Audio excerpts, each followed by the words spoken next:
Hallelujah, जय मसीह आप सभी को। आइए शुरुआत से देखते हैं। तो व्यवसाय विवरण 28 के 29 के अनुसार परमेश्वर ने बताया कि गलती करने से क्या दिक्कतें आती हैं, लाइफ में, जीवन में रुकावटें आती हैं। फिर भजन संहिता 98 के 6 के अनुसार परमेश्वर ने कहा, नरसिंगे फूको, गीत गाओ और पर अंगीकार मत करो कि आपने गलती कर दी, अब मुझे सजा मिलेगी, ये अंगीकार नहीं करना है आपको। परंतु क्या करना है? भजन संहिता 19 के 12 और 13 के अनुसार परमेश्वर ने कहा, तू ही मेरे पापों से शुद्ध कर सकता है और मेरे पाप मुझ पे प्रभुता या मुझ पर प्रबल नहीं हो सकते, और इनसे जब तू मुझे बचाएगा तो मैं सिद्ध बनूंगा और बड़े अपराधों से बचा रहूंगा। इससे भी बड़ा, आप जब इस अंगीकार को करते हैं तो परमेश्वर ने मुझे इस पापों से शुद्ध किया है, पाप मुझ पर प्रभुता नहीं कर सकता, मैं सिद्ध हूं और बड़े अपराधों से सदा बचा रहूंगा। ये आपका अंगीकार बनता है। फिर अगला वचन हमें मिला भजन संहिता 9 का 5, वो जाति जाति को झिड़कता और दुष्टों को नाश किया, और तूने उनका नाम अनंत काल के लिए मिटा दिया। ये वचन जब परमेश्वर दिया, मतलब किनका नाम अनंत काल के लिए मिटा दिया? तूने जाति जाति को झुड़का और दुष्ट को नाश किया। जो जाति जाति पे प्रभुता कर रहे थे, ये दुष्ट, कौन दुष्ट? जिसे परमेश्वर ने पहरुए ठहराया, इन्हें इतनी ताकत दी, इन्हें इतनी सामर्थ्य दी, फिर इन्होंने क्या किया? परमेश्वर के बेटे और बेटियों को परमेश्वर से ही अलग कर दिया। तो परमेश्वर ने इन्हें क्या किया है? झड़का है, नष्ट किया है। तूने उनका नाम अनंत काल के लिए मिटा दिया है। उनका नाम ही मिटा दिया परमेश्वर ने। नाम क्यों? क्योंकि हर एक बात नाम से होता है। कैसे? आप देखिए, आज यीशु मसीह के नाम से आप प्रार्थना करते हैं ना, तो एक नाम दिया गया आपको, तो नाम का बहुत महत्व हो जाता है। फिर हमने देखा यशायाह 10 का 13, इसमें क्या मिला हमें? वो कैसे कर पाता है? वो कहता है, मैं बुद्धिमान हूं, मैंने देशों की सीमा को मिटा दिया। वो कौन सी सीमा? परमेश्वर, इज़राइल का परमेश्वर था सिर्फ, उस सीमा को हटाकर वो पूरी दुनिया का परमेश्वर अपने आप को घोषित कर दिया। उसने कहा, वो तो है जगत का परमेश्वर, पर उसने बाकी इज़राइल को छोड़कर बाकी जगहों को अपने बेटों को अधिकार दिया था। जिन बेटों को दिया था, उस उनके निमित्त सीमा लगा दी थी कि ये मेरा जगह है और ये तुम्हारा जगह है। उसने उस सीमा को पूरा हटा दिया। अब दुनिया में कोई सीमा नहीं है। अब आप दुनिया के छोर तक भी अगर देखें तो सब जगह परमेश्वर अपनी कहता है। अब उसने अब अपने अधिकार में लिया है। जो अपने बेटों में के हाथों में दिया था, उसे अब वापस ले लिया है और उनके रखे हुए धन को लूट लिया। मैंने वीरों के समान गद्दी पर विराज। तो ये जो वीर के समान जो बैठते थे गद्दी पे, राज्य करते थे हम पर, इनके क्या हुआ? सभी से धन को छीन लिया। धन को मतलब इन्होंने जो चीजों को छुपा के रखा था, गुप्त रखा था, उन्हें परमेश्वर ने प्रकट करना चालू किया। कैसे धन? सभा रखो तो आप चुने हुए हैं, परमेश्वर की आशीषें आपके जीवन में प्रकट होनी चाहिए थे, पर वो भी एक धन है जिसे आपके जीवन से छुपाया गया। आपकी आशीषों को छुपाया गया उनके द्वारा, उसे परमेश्वर ने प्रकट करना चालू किया। उनसे लूट लिया, और जियो अपने गद्दी पे विराज कर ऐसा चीजों को करते थे, खासकर परमेश्वर ने उनसे आपको उठाया। अगला वचन फिर हमें मिला इब्रानियों 9 का 9, लिखा है, उस पहली वाचा में भी सेवा के नियम थे और एक ऐसा पवित्र स्थान था जो इस जगत का था। अब अगर ये वचन मिला है, तो ये वचन हमें बताता है कि पहली वाचा जब परमेश्वर ने बताई तो सेवा के नियम थे और ऐसा पवित्र स्थान था जो इस जगत का था। परंतु अब जो तंबू मिला, मैंने उस दिन भी कहा, आज भी कहता हूं, परंतु अब जो तंबू मिला वो कहाँ का है? आत्मिक दुनिया का। और उसका याजक किसे बनाया पिता ने? यीशु मसीह को।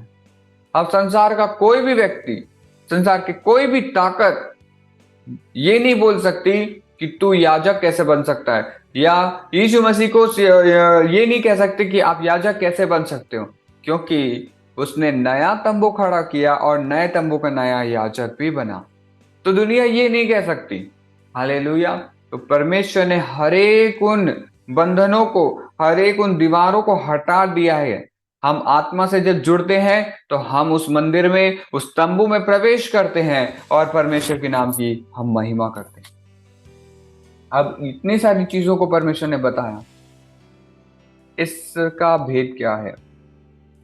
वचन पढ़ेंगे यूहन्ना 15 का 16। इतना सब कुछ वचन परमेश्वर ने आपको अगुवाई किया। अब इनको और सरल रूप से समझना है। एक वचन आप निकालेंगे यूहन्ना 15 का 16। तुमने मुझे नहीं चुना परंतु मैंने तुमको चुना है, और तुमने मुझे नियुक्त किया है कि मैं तुम्हें जाकर फल लाऊं और तुम्हारा फल बना रहे, कि तुम मेरे नाम से जो कुछ पिता से मांगो वह तुम्हें दे। हालेलुया। तो हमने पहले आपकी जितनी भी वचन आपको अगुवाई हुई, अब आप देखिए उस वचन का मतलब क्या था, सरल रूप से अब आप समझ सकते हैं। यहाँ पे लिखा हुआ है कि तुमने मुझे नहीं चुना, मैंने तुम्हें चुना। मैंने क्या बोला था? इस दुनिया की जो दीवार लगी हुई थी, क्या दीवार लगी हुई थी? इजरायली जो थे वो सिर्फ परमेश्वर के थे, बाकी अन्य जातियां थी। ये परमेश्वर ने इस दीवार को हटा दिया। और जब परमेश्वर ने जब हटाया तो इसलिए हटाया क्योंकि उसके बेटी और बेटे जिसे परमेश्वर ने बुलाया था वे उससे दूर हो रहे थे। परमेश्वर ने एक योजना बनाई कि कैसे मैं अपने बेटे और बेटियों को अपने निकट लेकर आऊं, जो अन्य जातियों के साथ रहते हैं, जिनके पास मैं नहीं पहुंच पाता। तो उस दीवार को परमेश्वर ने हटा दिया।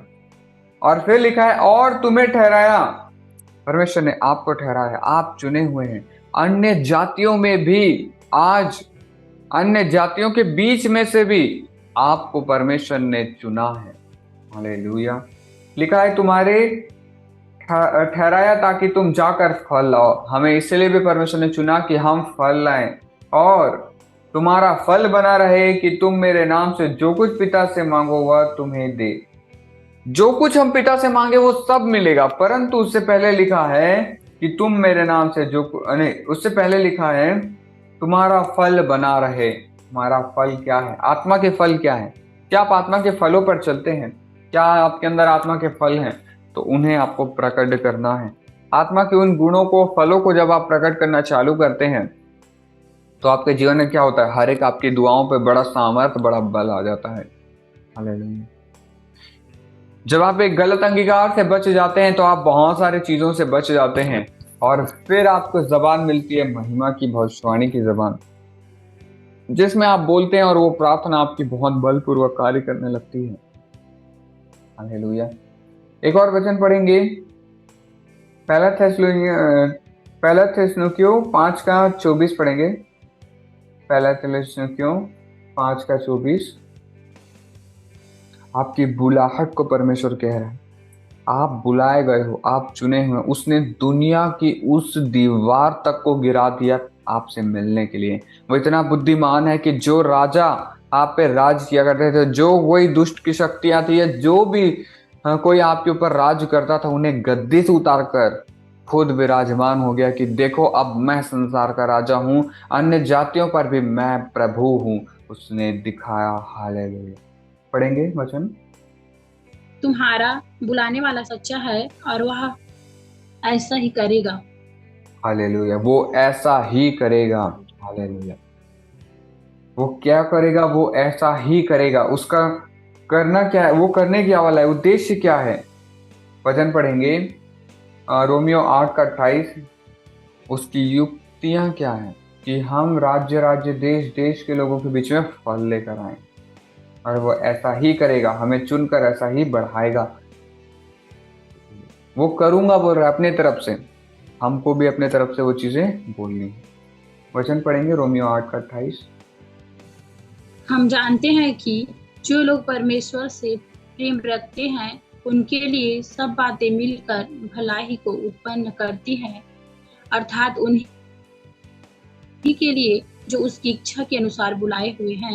हालेलुया। हालेलुया।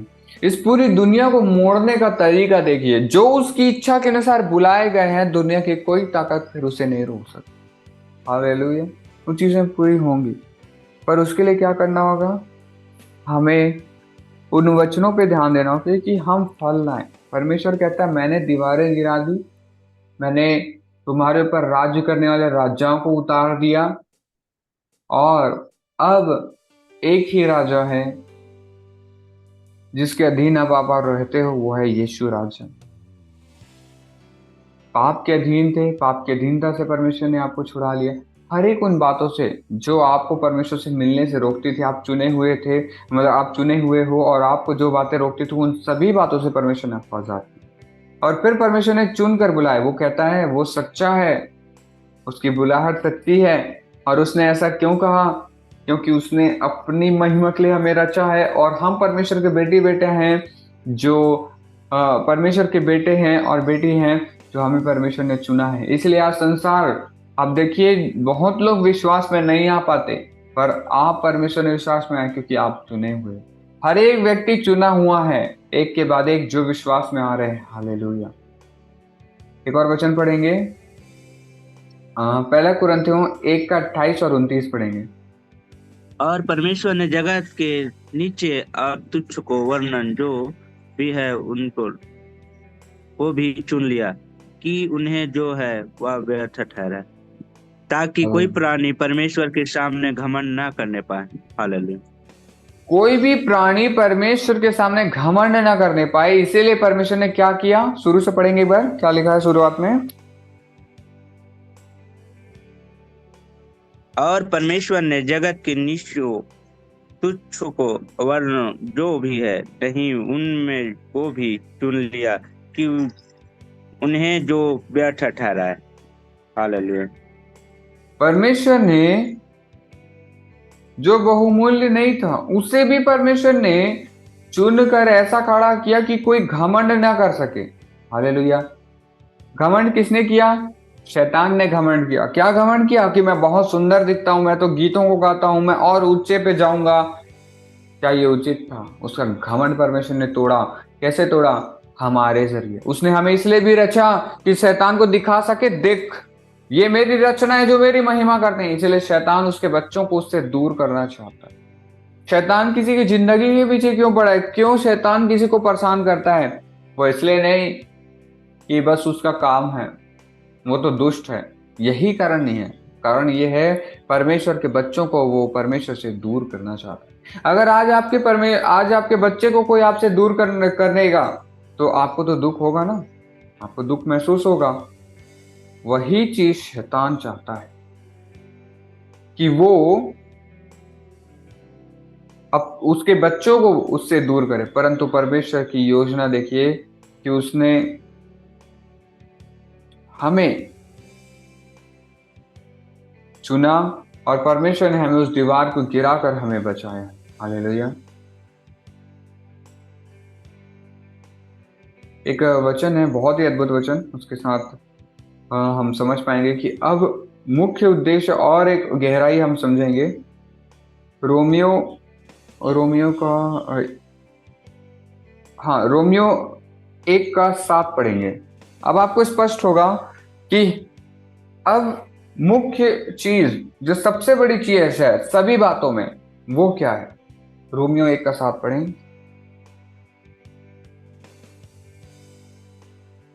उन सब के नाम जो रोम के परमेश्वर के प्यारे हैं और पवित्र होने के लिए बुलाए गए हैं, हमारे परमेश्वर और प्रभु यीशु मसीह की ओर से तुम्हें अनुग्रह और शांति मिलती है। हालेलुया। हालेलुया। क्या होने के लिए बुलाए गए हैं लिखा हुआ है? पवित्र। हालेलुया। तो यहाँ पे लिखा है जो रोम के देवी देवता थे, जो उनसे जुड़े हुए थे, who are beloved of God in Rome, called as saint, grace to you and peace from our father. तो परमेश्वर यहाँ पे ये बताना चाहता है कि तुम संत होने के लिए बुलाए गए, तुम्हें संत बनाना चाहता है परमेश्वर। पवित्र, यहाँ पे पवित्र, और इंग्लिश बाइबल में अगर मैं बताऊं तो यहाँ पे लिखा हुआ है संत शब्द यूज हुआ है। हालेलुया। परमेश्वर आपको संत बनाना चाहता है। हालेलुया। शबरब। परमेश्वर ने आपको संत बनाने के लिए चुना है। संत का मतलब, संत का संदर्भ क्या है? जो पवित्र है, जो परमेश्वर के नाम की महिमा करता है, वो संत है। जो परमेश्वर में डूबा रहता है वो संत है। परमेश्वर ने हमें रचा इसलिए क्योंकि वो शैतान को दिखाना चाहता था कि देख, तू तो घमंड से भरा है, पर जिसे मैंने रचा, मेरे बेटी और मेरे बेटे, ये घमंड नहीं करते। वो शैतान को दिखाना चाहता है आपके जरिए। क्यों परमेश्वर कहता है कि मैंने तुझे चुना है? उसने हमें रचा इसीलिए कि वो शैतान को दिखा सके कि उसकी रचना सब रचना में उत्तम होती है। हालेलुया। वो शैतान को ये दिखाना चाहता है कि उसका स्थान क्या है और आपका स्थान क्या। वो अब मतलब उसके चुने हुओं का जो घमंड नहीं करते उनका स्थान क्या रखता है परमेश्वर। परमेश्वर अपने दाहिने ओर आपको रखने के लिए तैयार है। हालेलुया। यीशु मसीह के साथ आप विराजे गए, यीशु मसीह के साथ उठाए गए और यीशु मसीह के साथ पर पिता के दाहिने ओर आप भी जाके बैठे हुए हैं। मैंने हमेशा कहा, जब भी सुसमाचार पढ़ो, जब भी यीशु मसीह को देखो, आप या मैं कभी भी आप सभी बाइबल पढ़े तो क्या पढ़ते हैं हम? नए नियम की पुस्तक जब पढ़ते हैं, मत्ती, मरकुस, लूका, यूहन्ना, हम सोचते हैं चेलों के जैसे बनेंगे। चेले कितने अच्छे हैं ना। जब मंदिर के पास एक जन्म से भीख मांगने वाला बैठा है, वो चल नहीं सकता, उसे पतरस ने चंगा कि हमें भी ऐसा बनना है। नहीं, आप गलत रास्ते पे हैं, आप गलत समझ रहे हैं। यीशु मसीह ने क्या कहा? तुम मुझसे भी बड़े बड़े काम करोगे। पतरस और यूहन्ना को देखकर मत देखो, पतरस और यूहन्ना को नहीं देखना है आपको देखना किसे? यीशु मसीह को। मैं बनूंगा यीशु के से। यीशु ने बपतिस्मा लिया, मैं भी बपतिस्मा लूंगा। यीशु मसीह ने पवित्र आत्मा आग का बपतिस्मा पाया, मैं भी बपतिस्मा लूंगा। वो बपतिस्मा मुझे भी चाहिए। यीशु मसीह ने जो जो चीजें की, यीशु मसीह ने दुष्ट आत्मा को डांटा, मैं भी डांटूंगा। यीशु मसीह ने तूफान को डांटा, मैं भी डांटूंगा, क्योंकि उसने किया इसलिए कि हम उसके जैसे कर सके। हमें लगता है वो तो परमेश्वर है, नहीं, उससे भी बढ़कर उसने हमें ये जता दिया कि तुम में क्या सामर्थ है। आइए अपने सामर्थ को पहचानो और इस संसार से कह दो कि वो भरमा नहीं सकता हमें। हर एक उसकी युक्तियों को परमेश्वर ने ढा दिया है। अगर कोई दीवार भी थी, परमेश्वर ने कहा उस दीवार को गिराकर परमेश्वर आप तक आ पहुंचा है। हालेलुया। इस पूरे जगत के निमित्त आप इतने तैयार हो जाओ। मैंने वही कहा, एक पहाड़ है जिसपे आपको इतनी बार चढ़ना है, इतना चढ़ चढ़ कर आपको इतना परिपक्व हो जाना है कि वो जो पाप नाम का पहाड़ है उसे आप प्रभुता नहीं करो, पाप पर आप प्रभुता करो, पाप को हराओ आप। और ये कैसे होगा? जब आप निरंतर उसे हराते जाओगे, प्रार्थना करते जाओगे। और ये इसलिए जरूरी है क्योंकि आने वाले समय में जब बुरे दिन आएंगे, जिसमें बहुत ऐसी अगुवाई आएगी, आप लोगों के बीच में ऐसी योजना आएगी सरकार की जिसे आप नकार नहीं सकोगे, तब आप क्या करोगे? तो ऐसे समय में आप एक ही कार्य कर सकते हो, वो परमेश्वर के वचन से धीरज धरना। पर अगर आप पहचान नहीं पाओगे तो आप परमेश्वर के राज्य से दूर हो जाओगे। जैसे परमेश्वर ने कहा, जिसके हाथों पर और माथों पर 666 चिन्ह होंगे, 666 नंबर का चिन्ह जो होगा, तो वो स्वर्ग के राज्य में प्रवेश नहीं करेगा। आज हम अगर सचेत होना नहीं सीखे, हम पापों से जयवंत होना नहीं सीखे, तो कल के रोज हम नौसिखिए रह जाएंगे और हम इस आने वाले संकट को नहीं समझ पाएंगे। तो शैतान का नंबर, जो शैतान का जो चिन्ह है, वो आपको मिलेगा तो आप उसे ले लेंगे बिना पहचाने। तो आइए हम तैयार रहें इन बातों के लिए। बहुत सारी चीजें हैं। आप कोरोना काल में देखिए कितने लोगों की मृत्यु हुई, कितने लोगों की, कैसे इतने सारे लोग मरे। सिर्फ एक ही तरीके, लोगों के जीवन में डर डाला गया। बहुत सारे लोग डर से खत्म हो गए। बहुत सारी घटनाएं हुई जिसमें जिन्होंने हिम्मत रखी, प्रार्थनाओं के जरिए बहुत सारे लोग चंगे हुए। ये सब क्या है? ये सब योजना है, दुष्ट की योजनाएं हैं कि वे परमेश्वर के बेटों को सताए, परमेश्वर के लोगों को, या तो फिर परमेश्वर से बाकी जो चुने हुए लोग हैं उन्हें दूर कर दे। हालेलुया। तो हम सचेत रहें आने वाली योजनाओं में कैसे जयवंत होना है। परमेश्वर का वचन कहता है, पर तुझे महामारियों से बचाएगा। हालेलुया। तेरे निकट 1000, तेरे रहने और 10,000 गिरेंगे, परंतु वह तेरे पास नहीं आएगा। कौन? मृत्यु आपको छू नहीं सकती। क्यों नहीं छू सकती? परमेश्वर का वचन कहता है नए नियम के अनुसार, कलीसिया पर अधोलोक के फाटक प्रबल ना होंगे। आप एक कलीसिया हैं, हम सभी एक साथ मिलकर एक कलीसिया बनाते हैं, और ये एक ऐसी कलीसिया है जिस पे मृत्यु प्रबल नहीं हो सकती। अपने बुलाहट को समझे, आप बहुत महत्वपूर्ण हैं। परमेश्वर ने आपको इसलिए चुना कि परमेश्वर घमंड करे, देख ये मेरे बेटी, ये मेरा बेटा है, और शैतान से कह सके तू जिस घमंड से भरा हुआ था इसीलिए तू गिराया गया। आज मेरे बेटी और मेरे बेटे को देख, ये कितने नम्र हैं, जो मेरे नाम पे घमंड करते ना कि खुद पर। वो जता देगा उसे। इसलिए परमेश्वर ने हमें रचा था। उसने अपना एक साथी ढूंढा जो उससे बातें करे, जो उसके साथ, जैसे हम आपस में बातें करते हैं वैसे ही उसके साथ रहे कोई। इसीलिए परमेश्वर ने एक साथी बनाया, वो हम थे। उसने अपने बच्चों को रचा कि हम उसके नाम की महिमा करें, उसके संग आनंद करें। हालेलुया। तो आइए अपनी बुलाहट को समझो। सबसे बड़ी बुलाहट क्या है?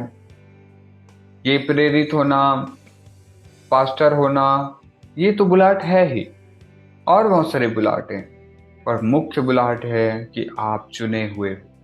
You are chosen. परमेश्वर कहता है किस लिए? संत बनने के लिए। सबसे बड़ी बुलाहट है संत बनना। आपको संत बनना है। संत का मतलब जिनके मन परमेश्वर की ओर लगे हुए रहते हैं, जिनके हृदय परमेश्वर की ओर लगे रहते हैं, और वो निरंतर या हमेशा अपने जीवन में सिर्फ परमेश्वर, सच्चे परमेश्वर को महिमा देते हैं। हालेलुया। अगर आप देखेंगे, आप अपने पूर्वजों में देखें, आप जब किताबों में देखते हैं संतों का जिक्र होता है, तो हम क्या देखते हैं?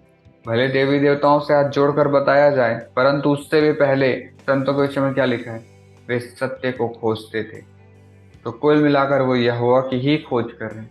तो इसीलिए परमेश्वर ने कहा है, नए नियम में, पुराने नियम में भी परमेश्वर ने संत होने के लिए आपको चुना है।